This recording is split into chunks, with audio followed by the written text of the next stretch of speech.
my curly-headed baby, I'll sing you fast to sleep and love you so as I sing.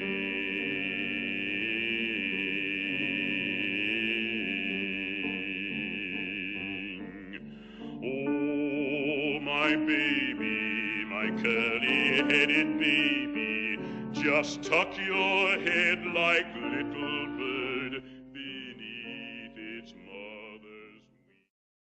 We actually knew Langston Hughes from the very beginnings of our lives. On the occasion of our births, he wrote to each of us to welcome us into the world.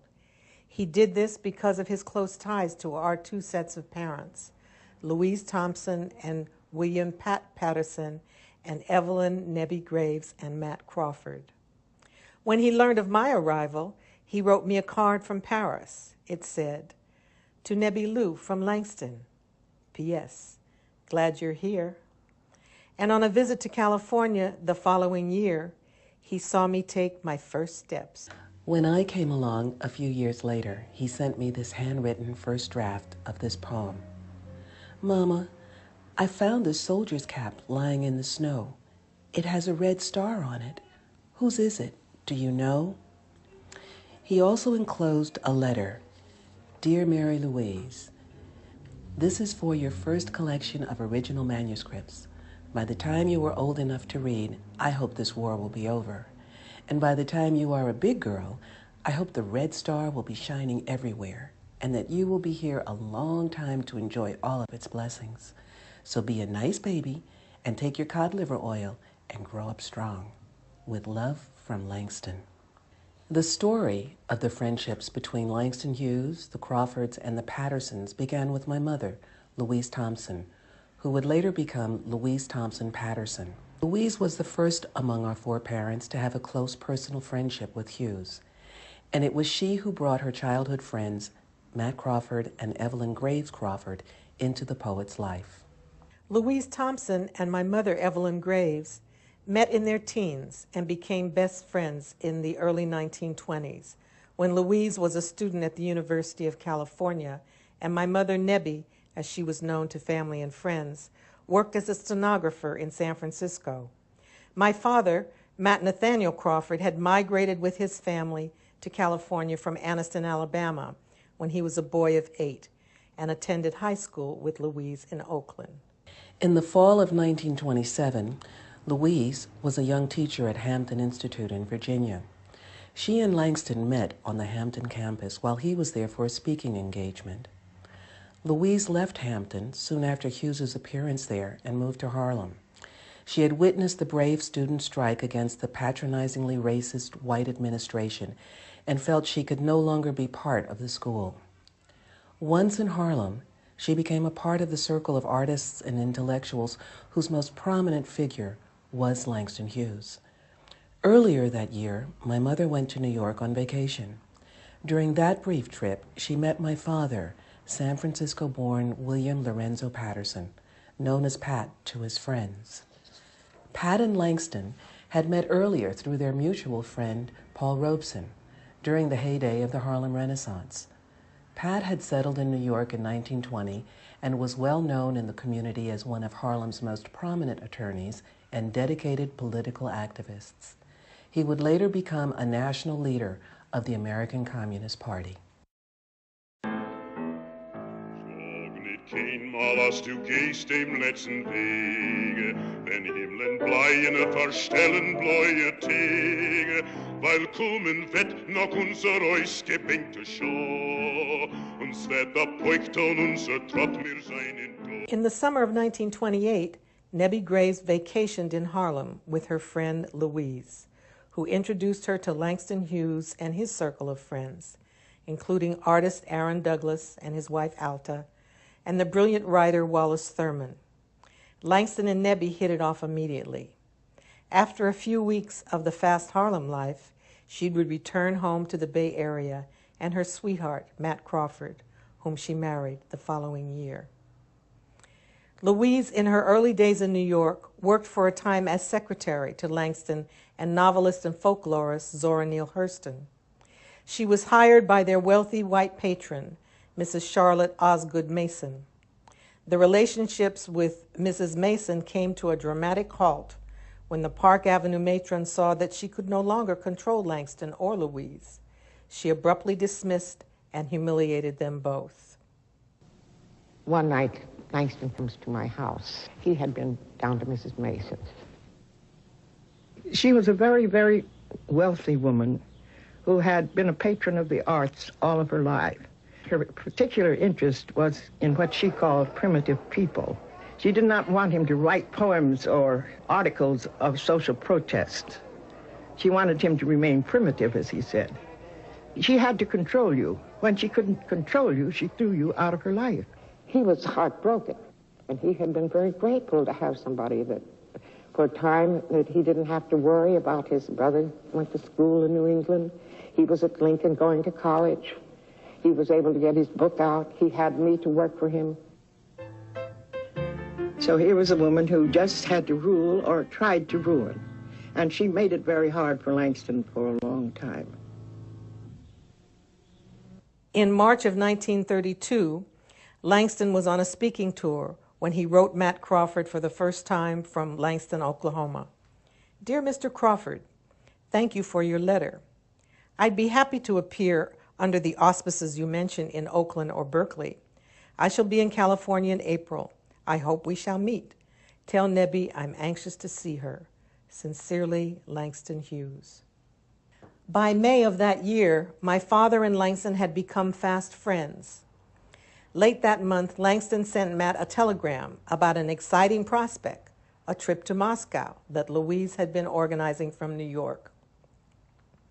Dear Matt, here's a copy of a wire from Louise.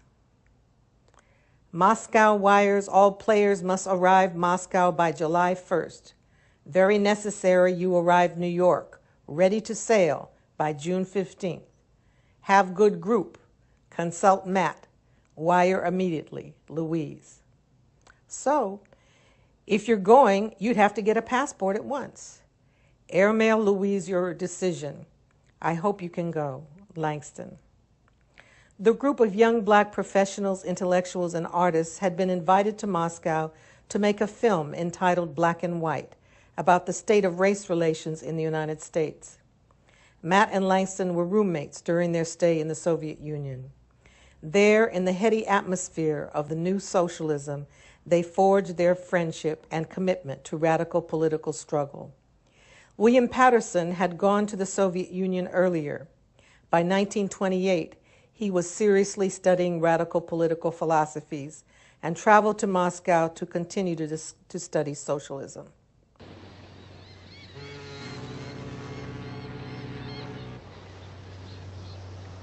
I was in Russia, and I went to make a motion picture for Measure-Film Film. The picture must have been about the race relations in the United States and the labor struggles here. We got there, we found they had no idea what black folk were like in this country. Langston tried to work on the script. I said, well, I don't believe we could make a picture from this scenario that anybody would believe anywhere in the world. And eventually, the film was canceled.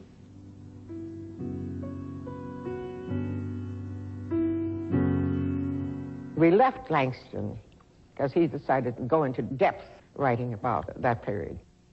With a press card, I was able to travel all over the Soviet Union. And I particularly wanted to see the Asiatic portions because there are colored people like myself. So I wanted to go and see how they lived.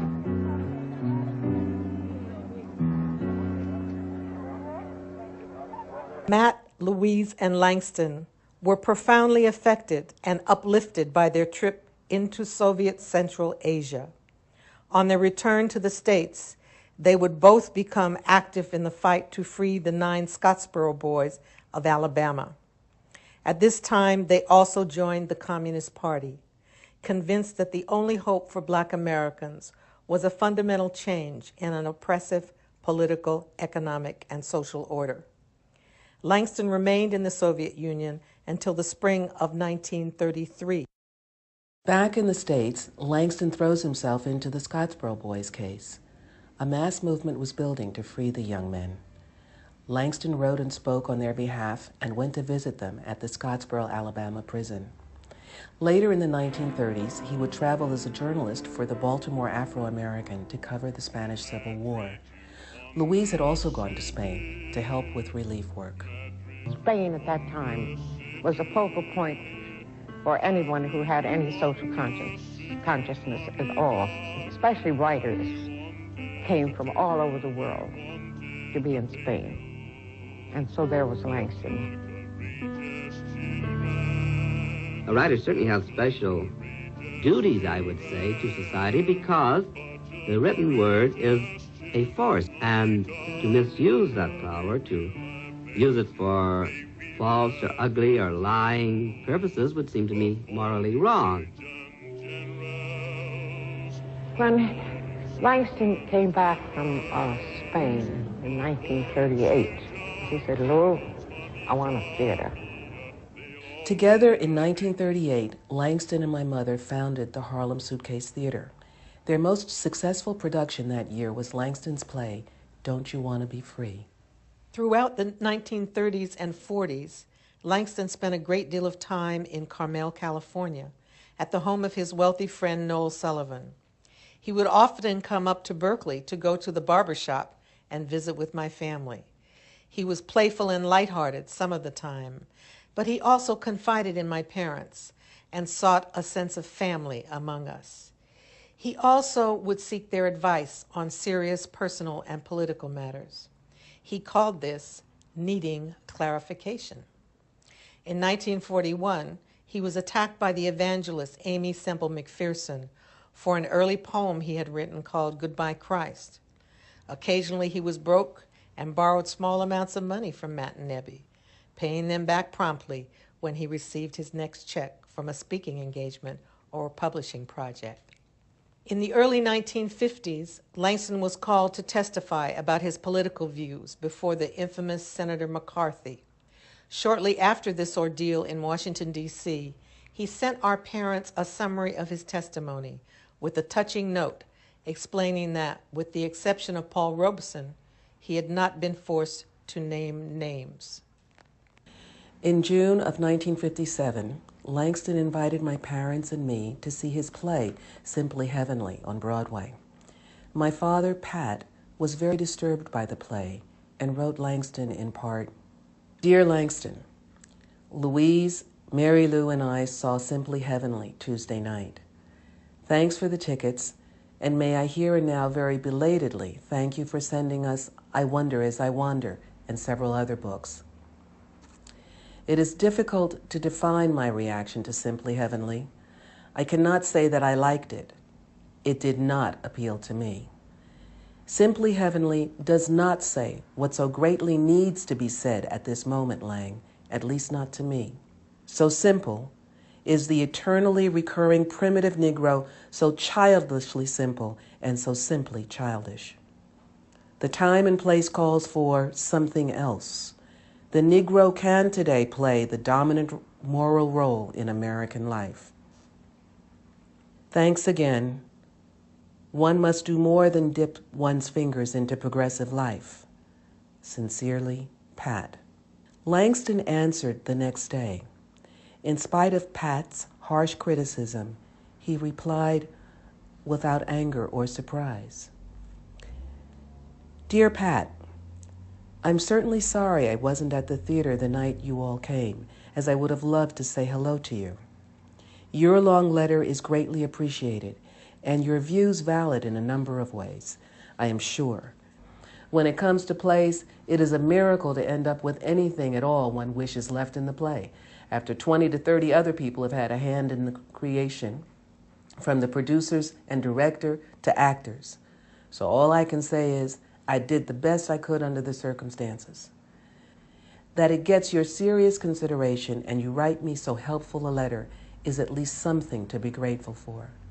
Best ever, and hope to see you and the family soon as work pressures let up. Sincerely, Langston." This correspondence could have caused a break in the friendship between these two men, but instead, their bonds of solidarity endured frank criticism and avidly held opinions. In the 1950s and 60s, Langston's visits with us were less frequent, but he kept up with what we were doing and thinking. Marylouise was studying in Moscow, and I was in graduate school in New York when news of her marriage to a fellow student at Patrice Lumumba Friendship University was announced. I called Langston to tell him about the news, and he was soon happy to receive her wedding picture. In the summer of 1966, on his way back to the States from Senegal, Langston passed through Paris, where I was living. My parents were visiting me at the time, and the four of us went out to dinner at a little restaurant in the Latin Quarter. Langston teased me that evening, telling me that I had no business speaking French better than he did. It was a joyous reunion, and after saying our goodbyes on a street corner facing Notre Dame Cathedral, we watched dear Langston walk up Boulevard Saint-Michel in search of the next morning's New York Herald Tribune. It was the last time I would see him. For the following year, he was gone. So Langston, as we knew him, was someone who, along with our parents, dedicated his life to the cause of justice for Black Americans and other oppressed people around the world.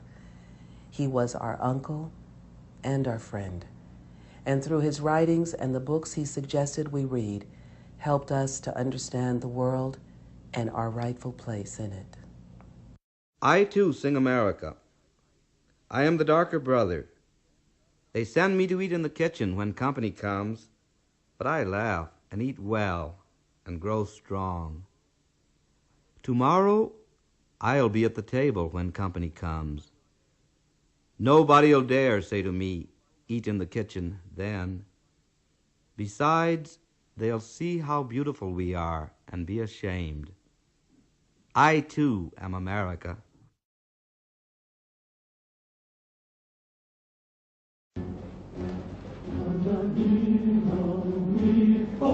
So young, 20 busy